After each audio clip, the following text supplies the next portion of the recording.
We have had a very fun day. We ended up going out in order to purchase some ericaceous compost.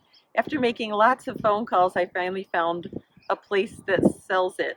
It's a very large family operation, and we went and bought some and a few other things. But on the way home, we found a little mom and pop small greenhouse operation called Hackers, and they're on their third generation. And it was just wonderful. I bought a little thumb for Gia. This one's Lemon Star. I've had this one before. It's a lovely little climber. We'll do it in the front yard.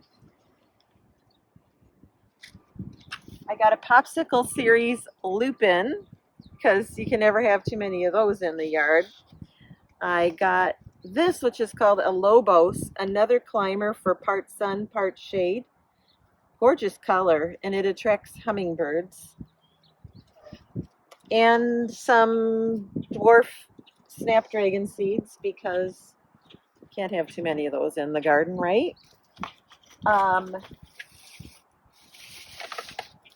the bigger garden center, I got a tree staking kit for our new mulberry tree, and I picked up some extra soil acidifier, some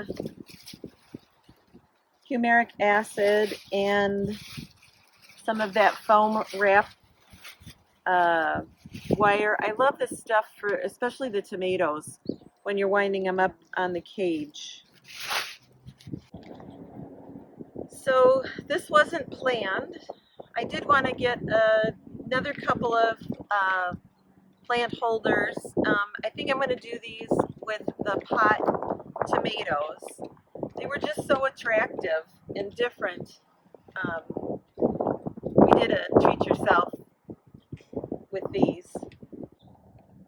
So this is what we actually went out in search of today. Acid-loving soil for my transplants of blueberries and some pine bark vines. I'm going to do a little combination of the two of these. Take out 3 blueberries that were planted in my vegetable bed, give me more room in the vegetable bed, and hopefully give these 3 blueberries a better chance in different soil and get more production.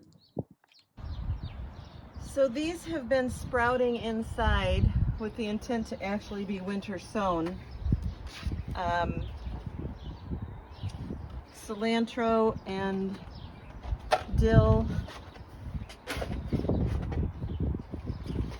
Genovese basil, lemon drop basil.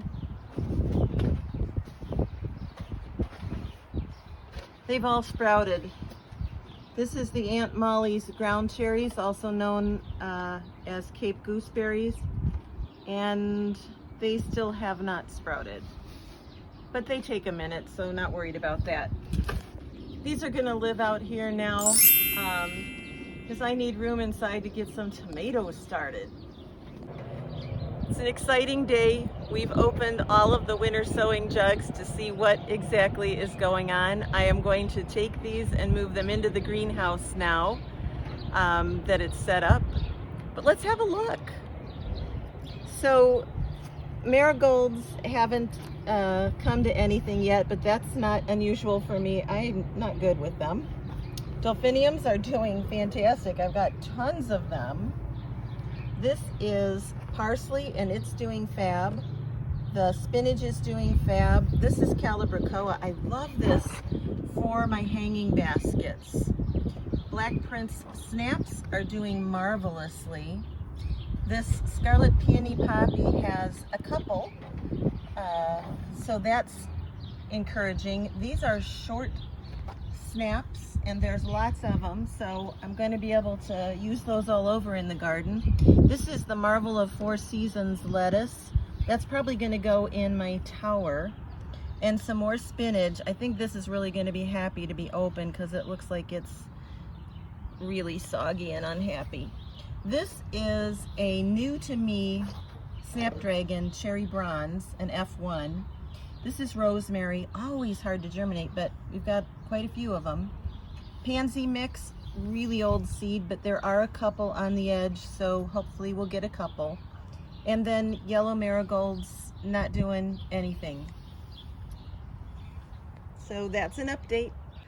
So it is day 2, and these little plants that have gone into the greenhouse have not had full sun. So my thought is to take some shade cloths and clip and exclude some light.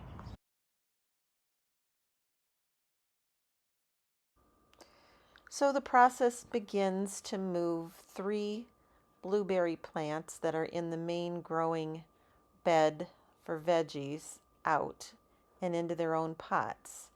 I'm hoping that by using this ericaceous acid-loving plant soil together with some pine bark fines and compost per the instructions, we're going to have a better shot at higher production with these blueberry bushes.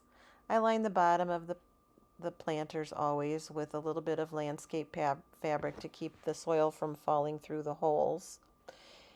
And here I am digging out the 3 blueberry bushes that are in the main growing space out. They probably should never have gone in here, but you know, I picked them up at the end of the season at a great price for really quality plants, and that's where I could stick them at the moment, and then I've just never moved them. I have put the acid fertilizer on them, but you know, it's not really acidic soil there because of all the other vegetables. So this is going to put them in a very acidic soil environment, and hopefully that's going to up the production capacity of these plants. I hope so anyway. We're going to top these pots off with some more of the pine bark fines, just, you know, to mulch them in and have them look pretty. Here they are all completed, and Al's watering them in. This is not their final spot, but it's where we're going to put them while we're still working on the other space over there where the berries are. Now this is a Perpetua blueberry that is in the same bed as the blackberry on both sides of that arch. So going to top up them with some of this soil for acid-loving plants and mulch it back in and hope that we make them happier as well. Now moving to the main bed with the most blueberries surrounded by strawberries, we're going to do the same. Top up these plants at the base with that ericaceous compost. See if we can't get them to produce more for us. Anyway, it's worth a shot, right? Well, we needed a new garden hose. On the way, we were like, stop! There's a new little garden place. Took a look, and of course, I found 2 beautiful variegated leaf irises that just had to come home with me. And then it was off to the big box to get that hose, and found some obelisks and some flowers and some mushroom compost. And you know how it goes, but it's all good.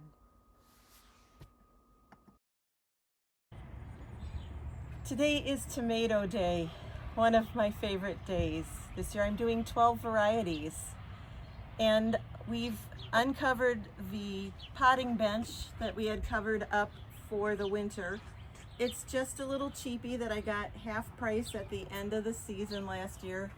It won't hold up for more than a few years, but if we keep it covered in the winter, I think we'll have it for a while.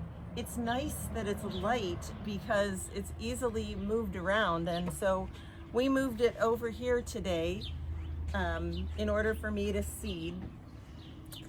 And here's the important part, the list of what I'm sowing. From the Wild Boar Farms, I'm sowing Tim's Taste of Paradise, The Golden Hour, their 2024 new release, Mini Marzano, Atomic Fusion, Lucid Gem. And Allie up at my rusty garden in Canada sent me Castelluto Genovese. I'm also doing Mr. Tater's German, a huge tomato.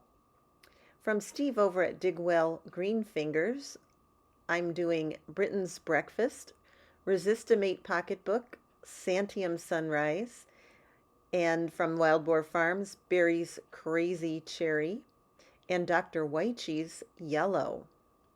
Really excited about all those selections. Well, I sure hope that you enjoyed the content. And if you did, consider subscribing and ringing the bell so you're notified every time I bring out a new video. And remember, sometimes the only thing that we harvest is knowledge. And that's okay.